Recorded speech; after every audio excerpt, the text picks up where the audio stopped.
લાગે છે? અમને ખરેખર સારો અનુભવ થયો. અમે પોતે રસોઈ ચાખી અને આ બધાને જમાડ્યા, બધાને જોયું જમાડતા. બહુ સરસ આનંદ આવ્યો કે ભગવાને જે પૈસા આપ્યા છે એનો સદુપયોગ ખરેખર થાય છે એવું જોઈને આનંદ થયો અમને. અને રસોઈ સારી રીતે બનાવેલી છે.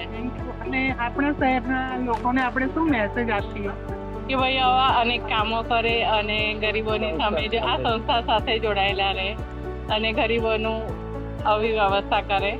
બસ એટલી પ્રાર્થના ભગવાન. તમે આવ્યા છો તો? હા. અને નીતાબેન દર બીજા ગુરુવારે આશા फाउंडेशन भंडारा में करता હોય। आस्था फाउंडेशन सेवा का ऐसा माध्यम है जो न ऊंच नीच देखता है न अमीर गरीब, बस इंसानियत को पहचानता है। यहाँ हर थाली में सिर्फ खाना नहीं बल्कि प्यार, सम्मान और करुणा परोसी जाती है। आस्था फाउंडेशन का उद्देश्य है कि कोई भूखा न सोए और हर चेहरे पर मुस्कान खिले। अब हमने एक नया प्रोजेक्ट भी शुरू किया है। अब से हर शनिवार को भी जरूरतमंदों को मुफ्त भोजन कराया जाएगा। आइए आप भी आस्था फाउंडेशन के साथ जुड़े और इस सेवा यात्रा का हिस्सा बने। मिलकर करें हर दिल तक मानवता की ये रोशनी पहुँचे।